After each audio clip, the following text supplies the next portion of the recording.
जी news portal के सभी दर्शकों को मेरा बहुत बहुत नमस्कार। आज है तारीख 5 और बार है शनिवार। बहुत सारी खबरें हैं।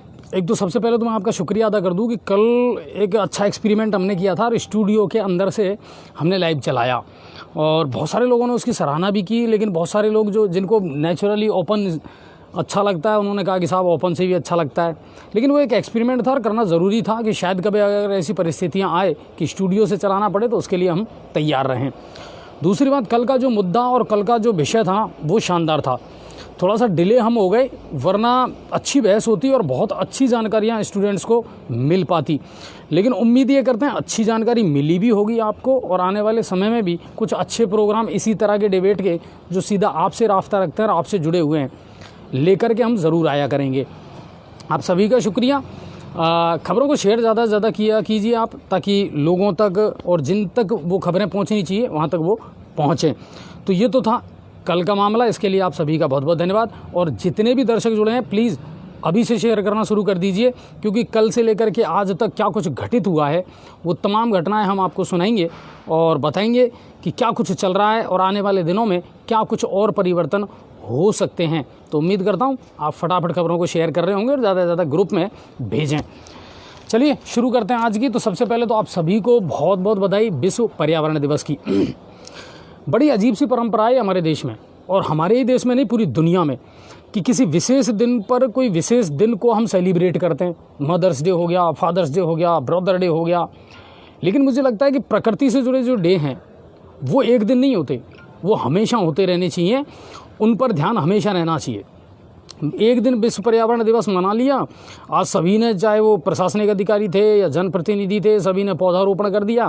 कल वो पौधों को कोई पानी दे ना दे, जानवर खा जाए, इसका कोई देखभाल करने वाला नहीं है, कोई सार संभाल नहीं है। और उसी संकट से हम अभी अभी गुजरें कि अगर पेड़ होते तो शायद वातावरण बहुत अच्छा होता और ये जो बीमारियां हैं ना ये इतनी तेजी से हम पर हावी नहीं होती। कमी थी वो बिल्कुल। तो कुल मिलाकर के यह है कि विश्व पर्यावरण दिवस मनाया गया, सबने पौधारोपण भी किया, लेकिन कोशिश ये रहे हमेशा कि इस प्रकृति को खूबसूरत बनाए रखना, इस प्रकृति को सजा करके संवार करके रखना, ये हम सब की जिम्मेदारी है। और सबसे पहले इस काम को महत्वपूर्ण तरीके से किया जाना चाहिए प्रत्येक व्यक्ति के द्वारा। चलिए, और उम्मीद कर रहा हूँ आप शेयर कर रहे होंगे। अभी बहुत कम लोगों ने शेयर किया है सर, ज़्यादा से ज़्यादा शेयर करिए और ज़्यादा से ज़्यादा लोगों को जोड़िए। चलिए, अब मैं प्रदेश की बड़ी खबरें आपको बता देता हूँ। सबसे पहले तो बात करते हैं भाई साहब कोरोना की। क्या कुछ कोरोना को लेकर के चल रहा है।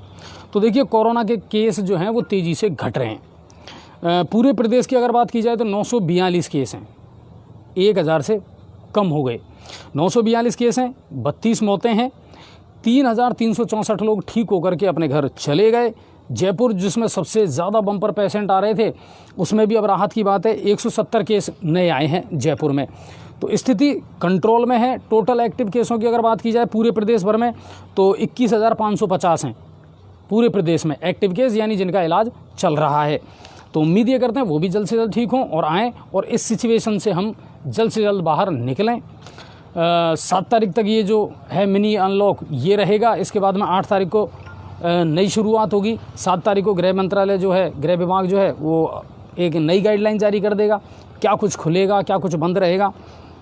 उम्मीद ये कर रहे हैं कि 8 तारीख से बहुत कुछ राहत भी मिलेगी और बाज़ारों के खुलने का जो समय है वो भी बढ़ेगा, ज़रूर बढ़ेगा। क्योंकि राजस्थान सरकार ने कोरोना को कम करने के लिए काफ़ी मेहनत की नहीं है, बिल्कुल, और मात दी है, मेहनत रंग लाई है। और ये जो लॉकडाउन था ना सर, इसी का परिणाम है। अगर आप और हम लोग घरों में नहीं रहते और पालन नहीं करते तो फिर सिचुएशन कंट्रोल में नहीं आती। लेकिन अच्छा योगदान रहा सरकार के लेवल पर भी, लोगों के लेवल पर भी, प्रशासनिक लेवल पर भी, सब ने अपना अपना महत्वपूर्ण योगदान दिया। तब जाकर के ये स्थिति आज पैदा हुई है कि हाँ, अब हम सुकून की सांस ले सकते हैं। जी, हमारे दर्शक एक कमेंट कर रहे हैं, 5 आदमियों ने एक पेड़ लगा दिया और फोटो लेकर। बिल्कुल बिल्कुल, यही तो इसी चीज़ का डर रहता है साहब। और हो गया पर्यावरण दिवस। सही बात है मनोज जी, ये जो फोटो वाला जो चल रही है ना बीमारी हमारे देश में, ये बड़ी बुरी चल रही है साहब। एक पेड़ है, छोटा सा पौधा, और उसके चारों तरफ 5 आदमी बैठ जाते हैं और यूं फोटो खिंचवा लेते हैं। हाँ साहब, हो गया विश्व पर्यावरण दिवस। दूसरे दिन वो पेड़ मर जा, उसमें कोई पानी दे मत दे, हमें कोई लेना देना नहीं, हमने फोटो खिंचवा दिया। होना ये चाहिए था कि जो मनरेगा का कार्य चल रहा है, नरेगा का, जो बिल्कुल किसान भाई है उनको, क्योंकि किसान भाई खेती से जुड़ा हुआ है, और उनको सारा कार्य किसान भाइयों को पेड़ दे देना चाहिए और सारी मेहनत वहाँ करनी चाहिए जिससे किसान भाई पेड़ लगा सके और ये कमी कुल मिलाकर के इस जिम्मेदारी को सबको गंभीरता से अगर निभाया जाए तो फिर इन दिवसों का जो है ना महत्व देखा जाए, वरना पेड़ों की भी बर्बादी है। बिल्कुल बिल्कुल कोई सेंस नहीं है उनसे। बर्बादी है। कितने पेड़ जीवित रहते हैं आज तक किसी ने जाकर के संभाला नहीं है और कोई मॉनिटरिंग करने वाला नहीं है। चलिए अब चलते हैं आगे। प्रदेश के कई इलाकों में आज मौसम खुशनुमा रहा। हमारे यहाँ भी गंगापुर सिटी में भी दिन भर बादल से छाए रहे और दूसरी बात यह है कि गर्मी से राहत मिली साहब। शाम को हल्की बूंदाबांदी भी हुई है प्रदेश के बहुत सारे हिस्सों में। जयपुर में भी हल्की बूंदाबांदी हुई है। करौली से इस तरह की खबरें आई है कि वहाँ भी हल्की बूंदाबांदी हुई है। तो कुल मिलाकर के गर्मी से निजात ज़रूर मिली है लोगों को और बादल छाए रहे। सरकार का फोकस अब ब्लैक फंगस पर है। चलिए कोरोना जो है वो तो धीरे धीरे कम कर रहे हैं और हो भी रहा है। अब ब्लैक फंगस, क्योंकि ये भी इसी के द्वारा पैदा की गई नई बीमारी है साहब, इसको लेकर के भी सरकार ने पहले से ही तैयारियां शुरू कर दी थी। और अब तक मैं आपको बता दूं टोटल 5300 जो इंजेक्शन इसमें इस्तेमाल किए जाते हैं वो आ चुके हैं। राजस्थान में 1300 जो इंजेक्शन है वो पहले मंगवाए गए थे। 1000 इंजेक्शन मुंबई से आज आए हैं और 3000 इंजेक्शन कैडिला कंपनी के द्वारा सड़क मार्ग से भी पहुंचाए गए हैं। कुल मिलाकर के उनकी पूर्ति अब तेज़ी से की जा रही है और मेरे ख्याल से सरकार का भी यही प्रयास रहेगा कि अब ऐसी सिचुएशन पैदा ना हो कि एक एक इंजेक्शन के लिए लोगों को तरसना पड़े। हालांकि जो ब्लैक फंगस की बीमारी है वो कंट्रोल में है, अभी ज़्यादा डराने वाली इसके आंकड़े नहीं हैं। सरकार की अगली गाइडलाइन आने वाली है 8 तारीख को। राजस्थान सरकार 33 लाख लोगों को आर्थिक सहायता दी है, राशि जारी कर दी गई है, उनके खातों में पहुंचा दी गई है। 1,000 रुपये की आर्थिक सहायता मिलेगी और ये दूसरी किस्त है। इसमें बीपीएल है, अंत्योदय है, स्टेट बीपीएल है, स्ट्रीट वेंडर हैं, है ना, जो इस तरह के लोग हैं जिनकी आर्थिक स्थिति ज़्यादा ख़राब हुई है और रोज़मर्रा की काम करके और वो पैसा कमाते थे, ऐसे लोगों को ये आर्थिक सहायता राज्य सरकार के द्वारा दी गई है। तो आप भी ध्यान रखिए, अगर आप इसमें आते हैं तो जानकारी रखें, लें कि भाई मुझे 1,000 रुपये मिले हैं या नहीं मिले हैं, पहली किस्त आपको मिली है या नहीं मिली है। तो थोड़ा सा इसके लिए आप जागरूक ज़रूर रहें। अरे सरकार से हम निवेदन करना चाहेंगे क्योंकि कोरोना पीरियड में लोग वालों का दुकानें बंद रही, मीटर बराबर चालू। हमारा निवेदन रहेगा कि मिडिल क्लास फैमिली को भी कोई ना कोई राहत देनी पड़ेगी साहब। बिजली का बिल तो माफ हो, बिल्कुल लोगों का होना चाहिए इसमें। ये लगातार हम भी हर रोज़ लगभग कहते हैं अपनी लाइफ में कि ये एक बहुत बड़ी राहत मिल सकती है, लेकिन हमें दूर दूर तक ऐसा लग नहीं रहा साहब कि राज्य सरकार ऐसा कुछ कदम उठा सकती है मिडिल क्लास फैमिली के लिए। उन पर ये सबसे ज़्यादा बोझ है सर। 8-8, 10-10 हज़ार रुपये के बिल आए हैं 2 महीने 3 महीने का, और उनमें भी गड़बड़ है। ये और बता दूं मैं आपको, ये मैंने पहले भी कहा था, उनमें भी गड़बड़ निकलेगी, 100% निकलेगी जी, उसमें भी है। और रिक्शे वाले हैं, मजदूर है, काफ़ी लोगों उनका भी माफ़ होना चाहिए क्योंकि मजदूरी मिली नहीं लोगों को। नहीं, बिल्कुल काम धंधे बहुत ज़्यादा प्रभावित हुए, तो उनको 1,000 की सहायता मिली है। आप थोड़ा सा देख लें, चेक करें, जागरूक बने, आपको मिली है या नहीं मिली है। अगली खबर वो भी स्टेट से ही है, राज्य सरकार से। शिक्षा विभाग ने विद्यालयों में प्रवेश की तारीख तय कर दी है और 7 जून से विद्यालय खुल जाएंगे। आपको याद होगा अच्छी तरीके से, पहले भी ये खबर आई थी, 6 जून तक ग्रीष्म अवकाश घोषित कर दिया था। लगभग 2 महीने से विद्यालय जो हैं वो बंद थे। तो अब वो 7 तारीख से खुल जाएंगे। 8 तारीख से या 7 तारीख से मतलब टीचरों को जाना पड़ेगा। स्टूडेंट्स को अभी जाने की इजाज़त, परमिशन, अनुमति नहीं है। 20 जून से ऑनलाइन क्लासेज चालू हो जाएंगी। तब तक टीचर वहाँ जाकर के जो भी विद्यालय की व्यवस्थाएं हैं उनको देखेंगे और रिकॉर्ड का संधारण करेंगे ताकि फिर से सब कुछ ठीक हो सके। बच्चे कब जाएंगे इसको लेकर के ये आया है कि जब तक सार्वजनिक रूप से परिवहन नहीं चल जाता और सामान्य स्थिति नहीं हो जाती तब तक तो कम से कम बच्चों को नहीं भेजा जाएगा, तब तक तो सरकार इजाज़त नहीं देगी और होना भी यही चाहिए। उम्मीद कर रहा हूँ आप शेयर कर रहे होंगे ज़्यादा से ज़्यादा। 18+ वैक्सीन के बारे में अपडेट है कोई? नहीं, कोई नहीं है अभी, कोई नहीं है अभी, वो अभी बिल्कुल बंद है। लेकिन इतना ज़रूर कह रहा हूँ आपसे कि बहुत तेज़ी से 6 अलग-अलग कंपनियों से अब इसको ख़रीदा जा रहा है और उम्मीदें कर रहे हैं शायद 2-5 दिन में ये 18+ वाला जो है ना, इसकी भी अब बम्पर खेप आएगी और ये लगेगी सबको। बस राजस्थान में शायद 10 तारीख से चालू होने के आसार। हाँ बिल्कुल, बस का आप बार पूछ रहे थे, जबकि मैंने पहली जो गाइडलाइन अभी अनलॉक हुआ था ना, मिनी अनलॉक, तभी मैंने ये बता दिया था कि सार्वजनिक जो परिवहन है, रोडवेज और प्राइवेट की बसें हैं, वो 10 जून से शुरू हो जाएंगी। ये सरकार ने पहले ही जारी कर दिया था। हाँ, और अब वैसे भी कंट्रोल में है स्थिति। चलिए, तो ये हो जाएगा विद्यालयों के लिए खबर है। अब अगली खबर, प्रदेश में तेज़ी से खत्म हो रहा है भूमिगत जल। इस बारे में मैंने भी एक बार आपको बताया था कि सर वाटर रिसोर्सेज जो है ना, अंडर ग्राउंड जो वाटर है उसका जो लेवल है वो बहुत तेज़ी से कम होता जा रहा है प्रदेश में। और ऐसा ना हो कि आने वाले समय में जिस तरह इस बार ऑक्सीजन के लिए जूझे हैं ना, हवाओं के लिए और सांसों के लिए, आने वाले समय में चंद कतरे के लिए तरस जाएं हम। ये बहुत बड़ी सिचुएशन होने वाली है हमारे सामने। पीने का पानी जो है ना, आप देख लो बहुत सारे गांव अपने आसपास ही ऐसे हैं साहब जिनमें वो स्थिति है भयावह, कुएं सूख गए सर। जिन कुओं में लबालब ऊपर तक पानी भरा रहता ना, उनकी स्थिति ख़राब है। अच्छा, एक आंकड़े भी इसमें जारी किए गए हैं, 40 मीटर से नीचे चला गया है कुओं का पानी, और इतनी गहराई पर क्लोरीन और फ्लोराइड की मात्रा भी ज़्यादा मिलेगी तो ज़मीन भी ख़राब हो रही है और वो पानी पीने योग्य भी नहीं है। 5 जिलों की स्थिति सबसे ज़्यादा भयावह बताई गई है। इसके अलावा मैं आपको बता दूं कि सरकार को भी और जनता को भी तेज़ी से इसके लिए प्रयास करने पड़ेंगे। जल संग्रहण जो है उसको अभियान बनाना पड़ेगा और जल को इकट्ठा और जल की बर्बादी को रोकना पड़ेगा। बूंद पानी को देखना पड़ेगा। गंगापुर सिटी में तो इन दिनों सर पीने का पानी तो मिल नहीं रहा और बर्बाद इतना हो रहा है जिसकी कोई हद नहीं है। मेरी कॉलोनी में लगभग पिछली बार जब कोरोना से पहले का काम शुरू किया था सर, और तब से वो पानी लीकेज है और अब तक बराबर वो पानी लीकेज है। उदय मोड़ से सैनिक नगर कॉलेज तक आप चले जाओ सर, इतना पानी आपको बर्बाद मिलेगा, इतनी जगह लीकेज है, मगर उसकी कोई सुध नहीं ली जा रही है और फिर कह रहे हैं कि हम पानी के लिए तरस रहे हैं। अच्छा जी, इसी की वजह से लोगों के घरों में गंदा पानी पहुंच रहा है और गंगापुर सिटी में पानी की तराई मची हुई है। नहीं, बिल्कुल, कि एक तरफ पीने को पानी नहीं है और दूसरी तरफ हज़ारों लीटर पानी जो है ना वो व्यर्थ बह रहा है। कोई मॉनिटरिंग करने वाला नहीं है सर।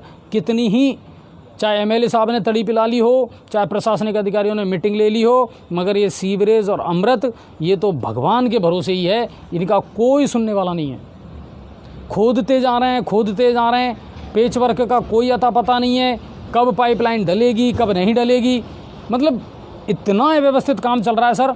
और डर वही है कि आने वाले 1 महीने के अंदर अंदर, मौसम विभाग तो कह रहा है कि 17 और 18 जून को ही हो सकता है यहाँ पर मानसून आ जाए, तो हालत ख़राब हो सकती है। लेकिन अब क्या कहें। अच्छा जी, अमृत योजना का काम पेच वर्क बिल्कुल 3 महीने से बंद पड़ा हुआ है और बिल्कुल काम नहीं हो रहा, सिर्फ खुदाई हो रही है। अच्छा, और सीवरेज का भी काम कोई पेच वर्क नहीं चल रहा है उसमें भी। कुल मिलाकर के स्थिति अच्छी नहीं है और नहीं कही जा सकती है। भूमिगत जल का मामला है और जल्द आ सकती है आईपीएस की तबादला सूची तैयार है और सीएम की हरी झंडी का इंतज़ार है बस। वरना लगभग ये मान लीजिए आप, इसमें एक साथ कई आईपीएस का नंबर आएगा जो लंबे समय से टिके हुए थे या जिनमें फेरबदल की गुंजाइश है, तो ऐसे सूची बहुत जल्दी आने वाली है। ये थी प्रदेश स्तर की बड़ी खबरें और उम्मीद कर रहा हूँ कि आप शेयर ज़्यादा से ज़्यादा कर रहे होंगे, ज़्यादा से ज़्यादा लोग जुड़ेंगे। मौसम ठीक है तो हमें भी ठीक लग रहा है, गर्मी उतनी नहीं है आज। अब चलते हैं भरतपुर की तरफ। भरतपुर से क्या कुछ खबरें हैं। अपराधियों में कानून और वर्दी का बिल्कुल खौफ नहीं रहा सर। लगातार धौलपुर भरतपुर से ऐसी ही खबरें आती हैं जिनमें रोज़ाना ये सुनने को मिलता है कि अपराध तेज़ी से बढ़ता जा रहा है और जो अपराधी हैं उनके हौसले इतने बुलंद हैं कि अब उनके अंदर ना कानून का डर है ना वर्दी का डर है। ऐसा ही एक मामला देखने को मिला है। पूरे प्रदेश से इस तरह की खबरें आती हैं। आज गांव पथराली में पहाड़ी थाना पुलिस की टीम पर बदमाशों ने किया पथराव। दरअसल ये बदमाश एक स्विफ्ट गाड़ी को चुरा करके लेकर के चले गए। पुलिस को जब सूचना मिली और ये पता लगा कि ये 30,000 में सौदा कर रहे थे, पुलिस को जब सूचना मिली, पुलिस उस गांव में दबिश देने गई तो पुलिस टीम पर पथराव किया इन बदमाशों ने। बताइए आप कितने बड़े हौसले बुलंद हैं ऐसे। और बजरी को लेकर के, या कई बार मैंने आपको बताया फायरिंग वाली भी मैंने समाचार एक दिन आपको दिए थे। तो धौलपुर और भरतपुर से लगातार जो है ना वो इस तरह की खबरें आ रही हैं। बयाना के लाल दरवाजा स्थान पर एक युवक की आपसी झगड़े में जान चली गई। 2 पक्षों में कहासुनी हुई और उसके बाद में वो देखते देखते खूनी संघर्ष में बदल गई और एक व्यक्ति की मौत हो गई। एक पक्ष ने दूसरे पक्ष पर सरियों से पीट करके हत्या का आरोप लगाया है और हत्या का मुकदमा दर्ज करवाया है। अस्पताल ले जाते वक्त ले जाकर और इलाज के दौरान उसकी मौत हुई थी। रूदावल से एक शर्मनाक घटना सामने आई है साहब। एक शिक्षक के द्वारा अपनी ही 9 वर्षीय छात्रा के साथ दुष्कर्म का प्रयास किया गया। ट्यूशन के बहाने, नोट्स देने के बहाने उस छात्रा को बुलाया गया और उसके बाद में उसके साथ में दुष्कर्म करने का प्रयास किया। बालिका का मेडिकल मुआयना पुलिस ने करवा लिया है और आरोपी जो शिक्षक है उसको गिरफ्तार भी कर लिया है। भरतपुर से ही अगली खबर यह है कि कोरोना से ज़िले में अब तक 126 बुजुर्गों की मौत हुई है। ये जो आंकड़े दिए गए हैं ये सिर्फ सरकारी आंकड़े हैं सर, ये बिल्कुल सही बात है। सरकार आंकड़ों का खेल ज़्यादा अच्छे तरीके से खेलती है आम आदमी की बजाय। तो ये तो सरकार के आंकड़े हैं कि 126 बुजुर्गों की मौत हुई है। पूरे प्रदेश की अगर बात की जाए ना तो 3500 बुजुर्गों की मौत दिखा रहा है। सरकार के जो आंकड़े हैं वो 3500 बुजुर्गों की मौत दिखा रहे हैं पूरे प्रदेश में। भरतपुर में 126, जिसमें पहली लहर में 64 और दूसरा जो फेज़ आया था उसमें 62 बुजुर्गों की मौत हुई है कोरोना से। जिला कलेक्टर और पुलिस अधीक्षक ने आज कलेक्ट्रेट परिसर में पौधारोपण किया। अब इस पर्यावरण दिवस था तो पौधारोपण का जो कार्यक्रम है वो आयोजित किया गया। अब चलते हैं धौलपुर की तरफ। धौलपुर से क्या कुछ खबरें हैं और वहाँ से भी क्राइम की ज़्यादा खबरें आती हैं। भाजपा के पूर्व मंत्री अरुण चतुर्वेदी ने आज भाजपा संगठन के एक तो धौलपुर करौली के जो सांसद हैं मनोज राजौरिया और विधायक शोभा रानी कुशवाहा, इनको साथ लेकर के और डीजीपी एमएल लाठर से मुलाकात की। मुलाकात की वजह ये थी कि धौलपुर में लगातार बढ़ रहे अपराधों पर नियंत्रण लगाया जाए। जिस तरह से हत्या, अपहरण, लूट, पुलिस पर फायरिंग, ये घटनाएं जो सामने आ रही हैं धौलपुर से, इन पर अंकुश लगाया जाए। एक यूनिट का गठन किया जाए जो वहाँ मॉनिटरिंग करे कि अपराध क्यों बढ़ रहा है और आखिर पुलिस हाथ पर हाथ रखे क्यों बैठी है। तो इसको लेकर के बड़े सवाल किए और ज्ञापन भी दिया और उनको संज्ञान में लेने के लिए अपील की। अजय जी, एक दर्शक कमेंट कर रहे हैं, सर जी आज पुलिस प्रशासन फवारा चौक पर ऐसे खड़ा था जैसे कोई आतंकवादी हमला हो गया हो। गजब प्रवीण कुमार जी। लेकिन प्रवीण जी, अब मैं आपसे ज़्यादा नहीं कहना चाहता, लेकिन इतना कहना चाहता हूँ, आपके कमेंट 2 जगह मैं पढ़ चुका हूँ। हाँ, ये भी ध्यान रखना। चलिए मैं इस खबर पर बिल्कुल विश्लेषण करूँगा इसका। अगली खबर धौलपुर से। डकैत केशव गुजर के साथी और रिश्तेदार श्रीभान गुजर निवासी अंबर खां को नगला के रामसागर ताल से आज पुलिस ने गिरफ्तार कर लिया है। इसकी तलाश थी और इसके पास से एक अवैध पचफेरा और 5 जिंदा कारतूस भी पुलिस ने बरामद किए हैं और ये उनकी गैंग में था और बाड़ी सदर और डीएसटी टीम की ये संयुक्त कार्रवाई थी। धौलपुर से अगली खबर, मनिया थाना क्षेत्र के NH3 हाईवे हिनौता की चौकी के पास में आज एक ट्रैक्टर और मिनी ट्रक में हो गई भिड़ंत और भिड़ंत इतनी तेज़ थी कि ट्रैक्टर ट्रॉली जो है वो सड़क पर पलट गए। इसमें एक व्यक्ति की मौत हो गई और 2 गंभीर रूप से घायल हुए जिनको अस्पताल में पहुंचाया गया और वहां उनका इलाज जारी है। अब चलते हैं हमारे पड़ोसी ज़िले यानी करौली की तरफ। करौली से क्या कुछ खबरें हैं। करौली में शाम के टाइम बूंदाबांदी हुई थी और मौसम अच्छा हो गया था, गर्मी से वहाँ भी लोगों को राहत मिली। और करौली से है अगली खबर है, संदिग्ध अवस्था में एक महिला की मौत का मामला सामने आया है। बालघाट थाना के गांव घाटरा की ये घटना है। मृतका अनीता देवी के ससुराल वालों ने फांसी लगाकर आत्महत्या करने की जानकारी दी है और मामला दर्ज करके बालघाट पुलिस ने जांच शुरू कर दी है। हिंडौन पुलिस उपाधीक्षक किशोरी लाल जी यहाँ भी रह करके गए थे और साइलेंट रह करके, बड़े रिजर्व नेचर के हैं, साइलेंट रह करके अपना काम करते रहते हैं और महज 2 घंटे में दुष्कर्म के आरोपियों को पकड़ने में कामयाबी हासिल की उनके नेतृत्व में पूरी टीम ने। दरअसल गुरुवार की रात एक 15 वर्षीय बालिका का अपहरण करके कटकड़ निवासी 2 लड़के, एक मनीष मीणा और एक उसका सहयोगी था, अपहरण करके मोटरसाइकिल पर बैठा करके जंगलों में ले गए और उस बालिका के साथ में दुष्कर्म की घटना को अंजाम दिया। और परिजन जब पहुंचे तो बच्ची रोती हुई मिली और उसके बाद में सुबह जा करके पीड़िता के जो ताऊ जी हैं उन्होंने मामला दर्ज कराया। पुलिस ने सरगर्मी से तलाश शुरू की और दोनों आरोपियों को दबोच लिया। तो टीम को बधाई। अब चलते हैं सवाई माधोपुर की तरफ। हमारे ज़िले से क्या कुछ खबरें हैं। तो विश्व पर्यावरण दिवस पर ज़िले में कई जगह पौधारोपण का कार्यक्रम हुआ और बौली में भी विधायक इंदिरा मीना ने गुप्तेश्वर महादेव स्मृति वन में जाकर के पौधारोपण किया और संकल्प भी दिलवाया सबको कि सब अपने अपने जन्मदिन पर एक पौधा ज़रूर लगाएं और इन पौधों की सुरक्षा भी करें जब तक ये बड़े नहीं हो जाते। ये सबसे ज़्यादा इम्पोर्टेंट है। पौधे लगा करके फ़ोटो खिंचाना बड़ा आसान है, चाहे गमले के पास से खिंचा लो, चाहे गार्डन पे चले जाओ या फिर किसी खेत में चले जाओ। ज़िले में आज एक पॉजिटिव केस है। सवाई माधोपुर ज़िले में पूरे में सिर्फ एक पॉजिटिव केस आया है, 18 ठीक हुए हैं। कुल एक्टिव केसों की अगर बात की जाए तो पूरे सवाई माधोपुर ज़िले में 78 केस हैं। और वो भी जल्दी ठीक हो जाएंगे। तो टीम ने अच्छा काम किया है। जिला मुख्यालय पर हालत अच्छी नहीं थी, ये बता दूं मैं आपको। गंगापुर अस्पताल में तो फिर भी तेज़ी से कदम उठाए गए, लेकिन जिला मुख्यालय पर हालात शुरू में अच्छे नहीं थे। एक मामला और है जो बार बार सामने आ रहा है। देखिए, इस समय दिल्ली मुंबई एक्सप्रेसवे का काम चल रहा है और सवाई माधोपुर ज़िले के आसपास के बहुत सारे ऐसे गांव हैं जो उसकी जद में आ रहे हैं, जहां होकर के वो सड़क मार्ग गुजर रहा है। अवैध मिट्टी का दोहन और खनन किया जा रहा है वहाँ से, जबकि पहले भी नोटिस जारी कर दिया गया था। लोगों की खातेदारी की भूमि है सर, वहाँ बड़े बड़े गड्ढे करके वहाँ से मिट्टी उठाई जा रही है, जबकि ये लीगल प्रोसीजर नहीं है। पहले भी तहसीलदार ने नोटिस दिया था, तहसीलदार खुद मौके पर पहुंचे थे, उस समय काम रुकवा दिया। और अब फिर लगातार वही शिकायतें आ रही हैं कि साहब जिनकी खातेदारी की भूमि है, किसान की भूमि है, ना तो उससे पूछा गया, ना परमिशन ली गई, ना उस बेचारे को कुछ दे रहे। खेती का टाइम अलग आ गया, आपने कर दिए बड़े बड़े गड्ढे। तो ऐसे थोड़ी है कि जैसे मनमर्जी चल रही है वैसे ही चलता रहेगा। किसी एक विकास के चक्कर में किसी दूसरे को विनाश में डाल देना, ये ठीक बात नहीं है। और गैर कानूनी चीज़ वो गैर कानूनी रहेगी सर, गलत चीज़ गलत ही है। एक प्रक्रिया आपको अपनानी पड़ेगी अगर इस तरह आपको हाईवे का निर्माण करना है तो वहाँ के किसानों की ये शिकायत थी। और अब बात करते हैं गंगापुर सिटी की, यानी हमारे शहर से बड़ी खबर क्या है और कितनी बड़ी खबर है, आप शेयर करें। आज उस खबर का हम विश्लेषण करेंगे। आज अभी हमारे जो एक दर्शक ने कहा था, आज शाम के समय वो एक माहौल और वो जो नज़ारा था ना साहब, वो शहर का देखने लायक था।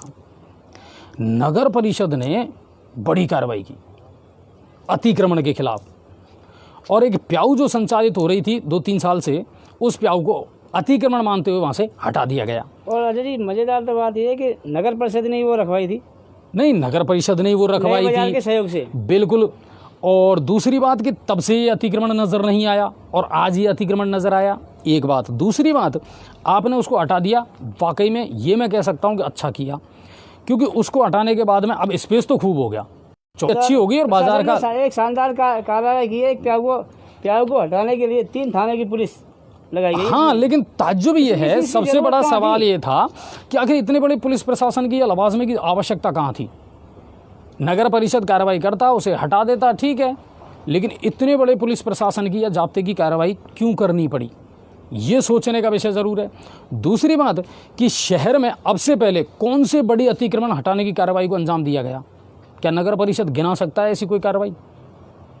अगर है तो बिल्कुल बताएं, वरना इतने अतिक्रमण है इस शहर में। और हम तो सलाम करते हैं आयुक्त साहब आपको, अगर इसी तरह आप मुस्तैदी से काम करेंगे। वैसे आप काफ़ी दिनों बाद नज़र आए हैं, ये भी मैं आपको बता दूं।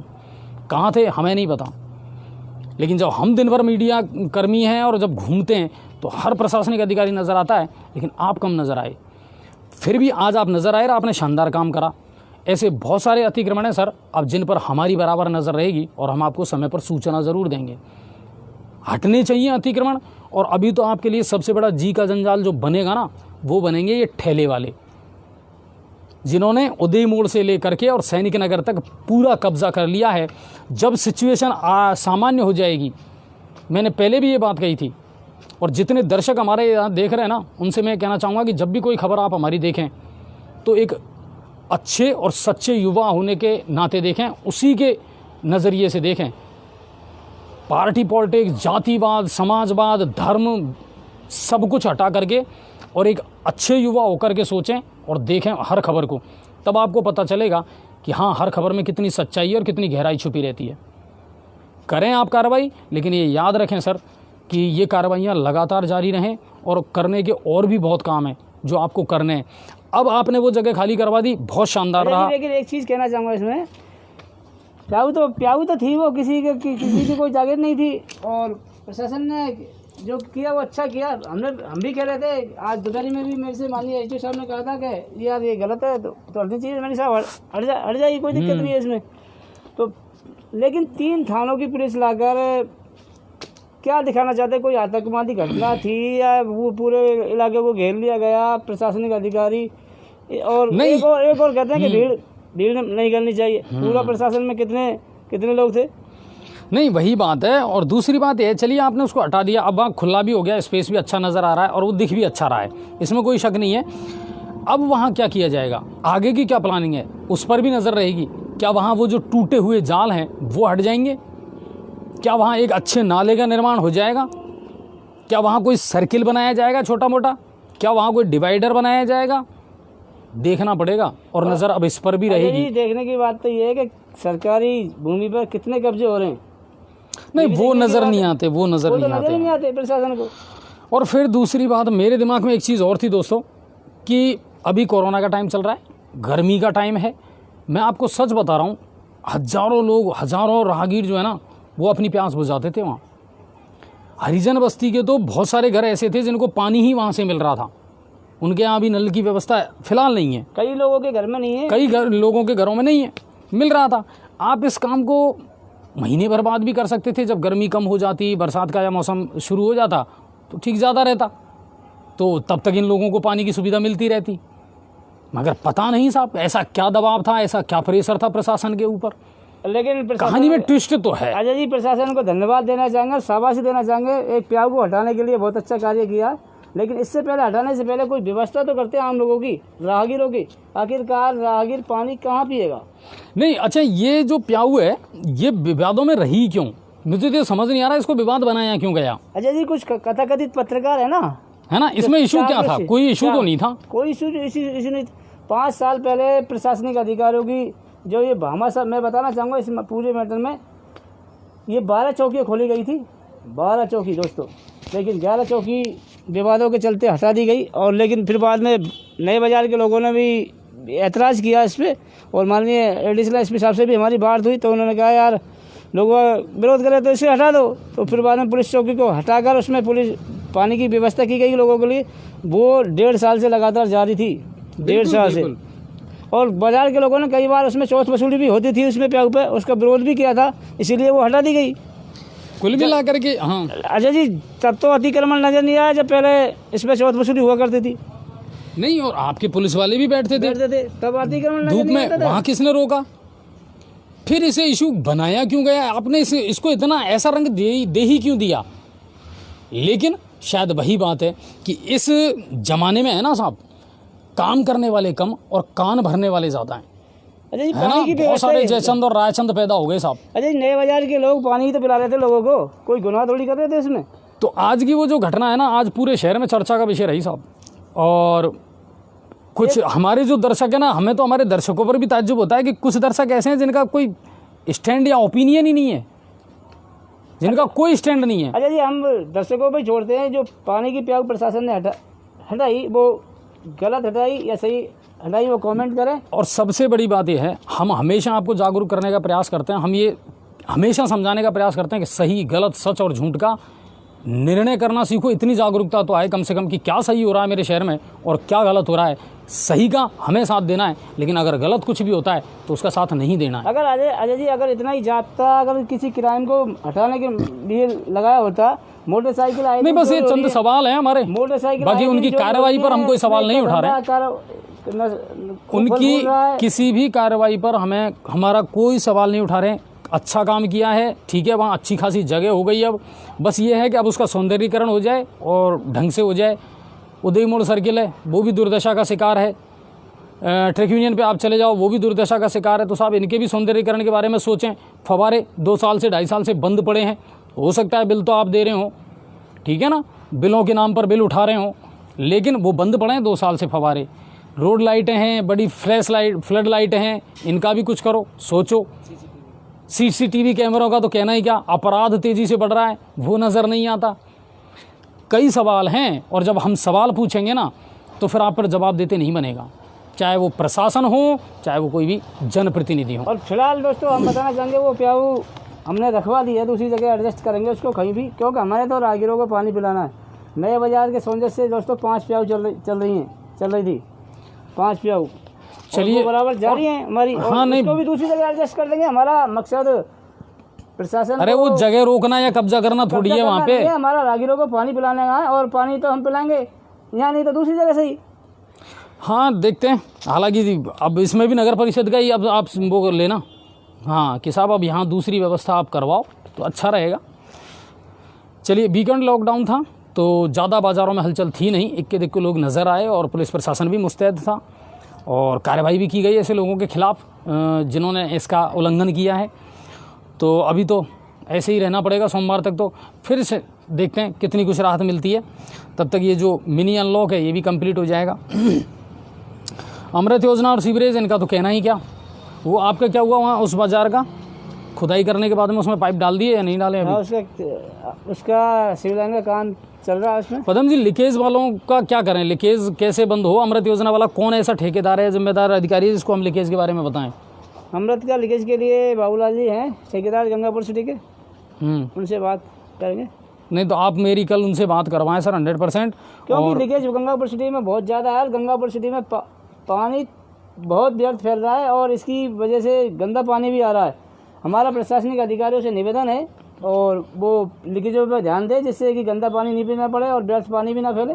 नहीं बिल्कुल, और उस चीज़ पर ध्यान देना पड़ेगा। आपको एक बात और मैं बता दूं कि लीकेज इतना हो रहा है और कुछ घर ऐसे हैं जिनको पीने का पानी नहीं मिल रहा और हज़ारों लीटर आप व्यर्थ बहा रहे हैं। दूसरी बात, अवैध कनेक्शन। मैं फिर कह रहा हूं, मैंने अपनी पिछली लाइव में भी ये कहा था कि अवैध कनेक्शन पर भी कार्रवाई तुरंत करें। लोगों ने 4-4 इंची के अपने अपने हिसाब से इधर उधर कहीं से भी कनेक्शन कर लिए हैं सर, ये मैं बता दूं। और आप भी फिर कनेक्शन करने वहाँ पहुँच गए, तो जो इलीगल कनेक्शन है उनको हटाया जाए। पानी का प्रेशर सर सैनिक नगर साइड बिल्कुल, आज तो शायद 13 मिनट टोटल नल आए थे। अब आप सोचो 13 मिनट में कितना भरोगे आप सर, और स्पीड बिल्कुल डाउन, कोई 2 बाल्टी बहुत मुश्किल से भर पाती मैं है। बताना चाहूँगा मेन प्रॉब्लम मलदाल में है। वहाँ पे 2-4 पंप हाउस चल रहे हैं, जिसमें से 2 पंप हाउस अभी भी सेट नहीं हुए हैं। बाकी वो मोटर तो आ गई है, लेकिन तो अब उसके लिए कहाँ से इंजीनियर बुलाएंगे ये लोग? पहले तो उनको अहमदाबाद भेज दिया, पब्लिक प्यासी मर जाएगी, तब वो इंजीनियर आएंगे, तब वो सेट होंगे।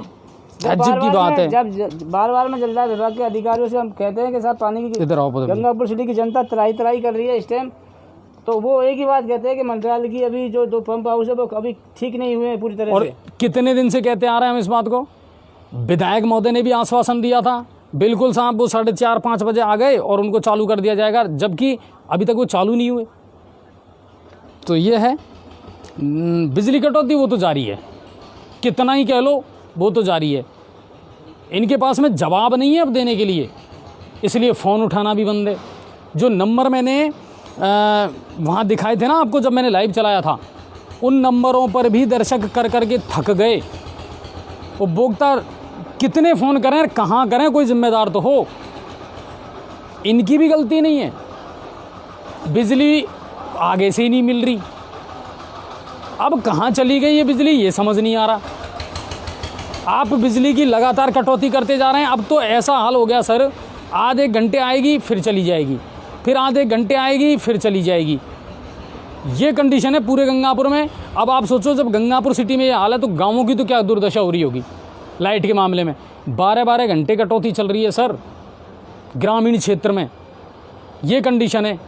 मगर कितना ही कह लो इनको फ़र्क नहीं पड़ने वाला। अच्छा जी, ग्रामीण और वसूली बहुत जल्दी शुरू करने वाले हैं, ये भी देख लेना। ग्रामीण आदमी तो इंसान ही नहीं लगते।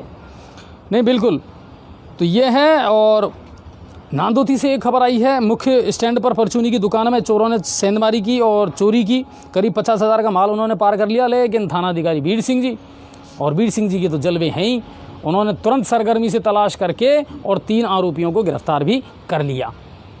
तो कुल मिलाकर के उसका भी तुरंत पर्दाफाश उन्होंने कर दिया। आज काफ़ी देर मेरी बात हुई है वीर सिंह जी से और कई मुद्दों पर बात हुई है और लगातार, और उनको अभी हाल ही में पुरस्कृत भी किया गया है पुलिस अधीक्षक के द्वारा, जिला पुलिस अधीक्षक मृदुल कछावा जी के द्वारा, उनके सराहनीय कार्यों के लिए और उनकी उत्कृष्ट सेवाओं के लिए। तो हम भी बधाई देते हैं, वैसे मैं व्यक्तिगत रूप से उनको बधाई दे चुका हूँ पहले। दोस्तों, रॉयल्टी नाकों की एक लाइव हमने चलाई, उसके बाद पुलिस ने अच्छी कार्रवाई की और लोगों को राहत मिली। लेकिन इसको देख करके प्रदेश के अलग अलग जगहों से हमारे पास में फ़ोन आ रहे हैं। बस्सी के हाथीपुरा के जो रहने वाले किसान हैं, जो लोग हैं, ग्रामीण हैं, उन्होंने हमें कॉल किया है, वहाँ से वीडियो और फोटो भेजें कि साहब ये कंडीशन है। गंगापुर सिटी का जो इलाका आपने दिखाया उसमें लाल पर्ची चल रही थी, वहाँ सफ़ेद पर्ची चल रही है। कोई रेट फिक्स नहीं है, कोई बोर्ड नहीं लगा हुआ, कोई ऑथराइज नहीं, और वो नाका चल रहा है, बताओ आप। और हर बजरी वो पत्थर वाले जो हैं उनसे वसूली की जा रही है। हालांकि प्रशासनिक अधिकारियों को और संबंधित विभागों को हम वो सारी चीज़ें भेज चुके हैं और उम्मीद ये करते हैं कि कोई ना कोई कार्रवाई उस पर ज़रूर होगी। क्यों सर, कॉल भी आया था शायद, तो बिल्कुल हम उम्मीद ये करते हैं 1-2 दिन में उस पर कोई ना कोई कार्रवाई ज़रूर होगी। अगर वो गलत कर रहे हैं, इलीगल तरीके से कर रहे हैं, तो ये नहीं होना चाहिए, उनके खिलाफ़ कार्रवाई होनी चाहिए। तो ये आज की बड़ी खबरें थी, इसके अलावा और कोई खबर नहीं थी। और कल रविवार है, अपनी बात चलेगी। और ग्रामीण क्षेत्र के जितने लोग हैं, मेरा आपसे एक निवेदन है आज कि अपने गांव की जो समस्याएं हैं, जैसे आज मेरे पास में गंडाल की कोई समस्या आई थी, मैंने उसको नोट कर लिया। शनिवार को और रविवार को शाम को 5 बजे तक, मैं आपको फिर बता रहा हूँ, ग्रामीण क्षेत्र के हमारे जितने भी लोग हैं, जैसे पीलोदा से ऋषिकेश जी ने फ़ोन करा था एक दिन के साहब ये कंडीशन चल रही है, उन्होंने फ़ोन नंबर भी मुझे भेजे थे। तो आप अपना एक टाइम फिक्स कर लें, शनिवार से लेकर के और रविवार शाम को 5 बजे तक आप अपने गांव की, अपनी ग्राम पंचायत की जो समस्या है वो मेरे पास भेजें, ताकि मैं उसको अपनी बात में शामिल कर सकूं और संबंधित प्रशासनिक अधिकारियों तक उसे पहुंचा सकूं। तो आपको भी एक मंच मिलेगा अपनी बात को कहने का। आप क्या, जैसे पूरे वीकेंड का अगर कहते रहते हैं तो वो चीज़ें दिमाग से निकल जाती हैं। हालांकि नोट हम करते हैं, लेकिन तब तक इतना डाटा हो जाता है कि वो बताना बहुत ज़रूरी हो जाता है। तो 2 दिन जो है, शनिवार और रविवार, इनमें आप अपने जो समस्याएं हैं हर वीकेंड आप हमें बताएं और हम बात करेंगे। एक समस्या मेरे सामने कल वहाँ से आई थी, बामनवास से। एक समस्या हमारे पास में तिमावा से आई है। एक समस्या हमारे पास में गढ़मुरा से आई है। तो उन पर भी हम कल चर्चा करेंगे और ज़रूर कोशिश ये करेंगे कि उनका समाधान हम करें अधिकारियों से बात करके। उम्मीद करता हूँ आपको अच्छी लगती है। कमेंट कर रहे हैं रजत जी, हम मूर्ति मोहल्ला में पानी की पाइपलाइन के लिए गड्ढे तो कर दिया, पर उनको भरा नहीं जा रहा है, आप कोई हेल्प करो। रजत भाई, वही तो हम कह रहे हैं, 181 हम भी यही चाहते हैं। और 181 पे ज़रूर आप लोग करा करें कंप्लेंट, ये मेरी आप सबसे रिक्वेस्ट है। आप तुरंत ही क्या है कि हर छोटी छोटी बात पर हमको फ़ोन करते हैं, साहब मेरे साथ ऐसा हो गया। पहले उस बारे में आप पूरी जानकारी लें और अपने जो प्रयास हैं वो तो करें। क्या इसका प्रोसीजर है? आप जागरूक नहीं होंगे ना सर, तो फिर काम नहीं चलेगा। हर काम जी न्यूज़ पोर्टल नहीं करवाएगा, इस चीज़ को समझें आप। 181 पे कंप्लेंट करें, 181 पे करें, संबंधित विभाग के अधिकारी से मिलें। दूसरी बात कि वो साहब इग्नोर कर रहा है, वो कर रहा है, तो फिर वो चीज़ें हैं ना, वो बर्दाश्त के बाहर हैं। और अजय जी, एक चीज़ और कहना चाहेंगे, अगर कोई भ्रष्ट अधिकारी है, कोई भी आपसे रिश्वत मांगता है, तो बराबर आप कंप्लेंट कर सकते हैं। हाँ, 1064 पे, बिल्कुल 1064 पे आप कंप्लेंट कर सकते हैं। कोई भी भ्रष्ट अधिकारी, कोई भी किसी भी विभाग में। एसीबी का तो शानदार काम चल रहा है, एसीबी का इस टाइम बहुत शानदार कार्य चल रहा है। तो अब ये जो भ्रष्टाचार है ना, इसको जनता को जागरूक करना, ये हम सबकी जिम्मेदारी है। और ये जो शब्द आता है ना बार बार, इन शब्दों से थोड़ी सी दूरी बनाएं आप, जिनको कहते हैं अपन फेक या फर्जी, और जो मैनिपुलेट करते हैं ना खबरों को या किसी भी चीज़ को, वो ज़्यादा दिन चलते नहीं हैं साहब। खबरें मैनिपुलेट नहीं होनी चाहिए, खबरें तथ्यात्मक होनी चाहिए, खबरों की पुष्टि होनी चाहिए, और खबरें एक पक्षीय नहीं होनी चाहिए। ये सच्ची पत्रकारिता होती है। मैं नहीं कहता कि मैं करता हूँ या पदम जी करते हैं, हम तो सिर्फ आप लोगों की बातें जो है ना वो प्रशासन तक पहुँचाने का काम करते हैं। लेकिन कुल मिलाकर के ये है कि मीडिया बहुत महत्वपूर्ण भूमिका रखता है। अगर मीडिया खुद गंभीर होकर के और ये सोचे कि मुझे क्या खबर दिखानी है और क्या नहीं दिखानी, तो बहुत कुछ बदलने की ताकत रखता है, दम रखता है सर। चलिए, आप सभी का बहुत बहुत धन्यवाद और अपना ख्याल रखें। और अभी तक तो ये जो गाइडलाइन है ना, इसका पालन करें। कंट्रोल कर लिया हमने और कंट्रोल कर लेंगे, वापस जिंदगी मुस्कुराएगी। मास्क लगाकर ही घर से अगर जरूरी काम हो तो नहीं, बिल्कुल। आज हम दोनों में से एक ने लगा रखा है, इसलिए तो ऐसा मत सोचना आप लोग। कोशिश यही करते हैं। और मुझे थोड़ी सी बोलने में, आप भी इस बात को जानते हैं कि परेशानी होती है सर, तो इसलिए मैं थोड़ी सी कंफर्ट फील करता हूँ। पर कुल मिला करके इसका पालन हमको करना है। और बच्चे जो है ना, अब उनको थोड़ा सा जागृत करें, और जागृत इसलिए करें कि बहुत जल्दी उनके स्कूल खुलने वाले हैं, ज़िंदगी वापस हंसेगी, मुस्कुराएगी। और वो जो तीसरी लहर का और वो जो सिचुएशन है ना, उसके बारे में सोचने का नहीं। इसलिए नहीं सोचना कि सरकार अब पहले की बजाय ज़्यादा तैयार है, अच्छी स्थिति में है, और हेल्थ इंफ्रास्ट्रक्चर जो है वो अच्छी स्थिति में है, उम्मीद ये करते हैं। चलिए, आप सभी का बहुत बहुत धन्यवाद। खबरों को ज़्यादा से ज़्यादा शेयर करें, लाइक करें, ज़्यादा से ज़्यादा लोगों को जोड़ें, बताएं कि जी न्यूज़ पोर्टल सार्थक खबरें दिखाता है, सच्ची और निष्पक्ष खबरें दिखाता है, और बनावटीपन नहीं होता। आप सभी का बहुत बहुत धन्यवाद। जय हिंद और जय भारत।